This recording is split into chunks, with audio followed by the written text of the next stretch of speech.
Okay, so with this in mind then, we've got the time. We don't have to solve it in 10 minutes. Why jump to it?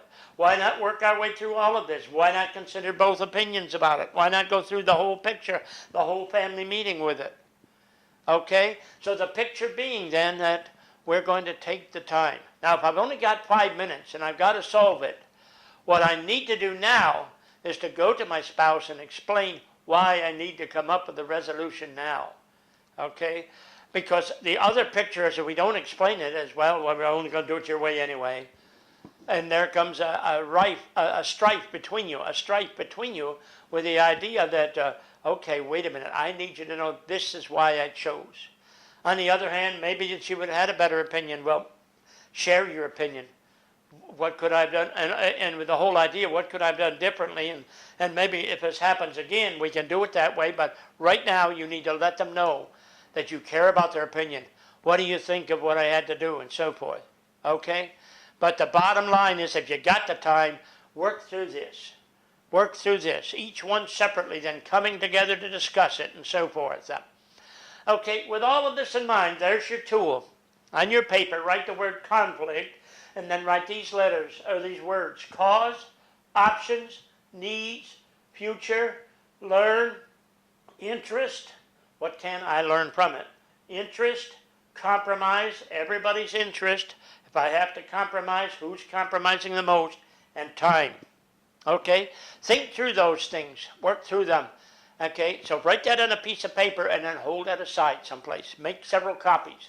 So every time you run into one of these conflicts, okay, let's do that. Let's say we're talking about a conflict with regards to discipline in the family. Well, we talked about discipline last time when we talked about helping children manage their anger and so forth. And using, one of the rules there was to use discipline to build self-esteem.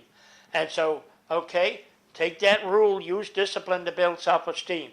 Then go through this. What's the cause of this problem? Why do we have to address this problem with the child or something? What are the options? What can we do about it? What needs to really be done? We've got to help the child make the right choices here. What's the future if we choose this way? And work your child through that. Now, I want to take this to the picture of how we help these children by doing so. Now, again, conflict brings change. But if we're willing to listen to one another, their opinions count to us and so forth, it's amazing what we will do to the self-esteem.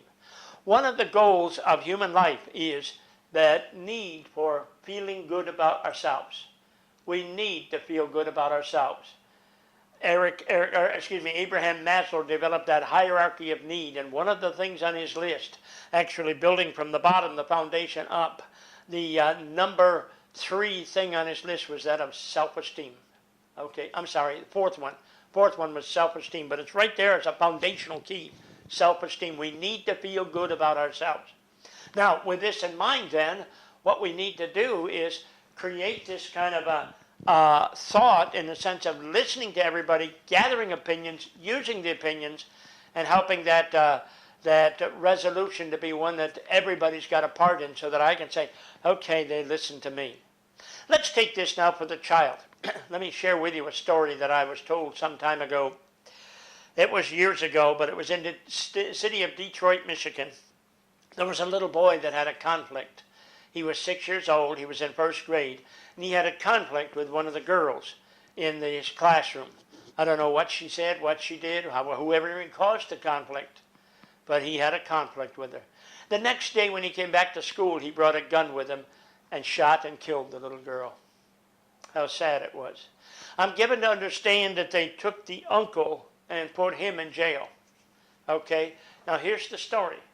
Here's the story, and this is why this becomes so crucial in family meetings. What the story was is his father was already in jail. His uncle was a drug dealer. Now, if you mess with a drug dealer, what is the resolution? Shoot you. I mean, that's the picture. So what's this boy know when he sees all of this? Someone just messed with me. She didn't want me to do my thing or whatever, and so I'm going to shoot her. I applaud the idea that they put that uncle in jail. And the father was already in jail. But here's a 6-year-old who cannot think for himself, but he sees the pattern of what happens. Now let me show a contrast to that.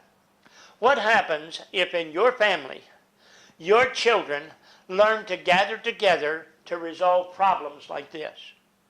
Okay? What happens if they sit down and learn to resolve problems together with you? Okay, so the picture here is, we don't shoot each other when we got a problem. We talk about it. If we've got something, we want to talk about it.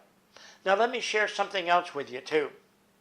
One of the things, if you remember when we talked about the story of the concept of helping children manage anger, we gave you a list of questions that you could use to help the children come up with answers to find resolution to how they want to handle their anger, how they want to respond to their anger. Well, if you remember, what we did is we said that some of those questions were too difficult for the child to understand. So we challenged the parent to help them understand the question. Not help them come up with the answers, but help them understand the questions. And the bottom line of all of this, we said, you have taken the time now to listen to what the child is really feeling.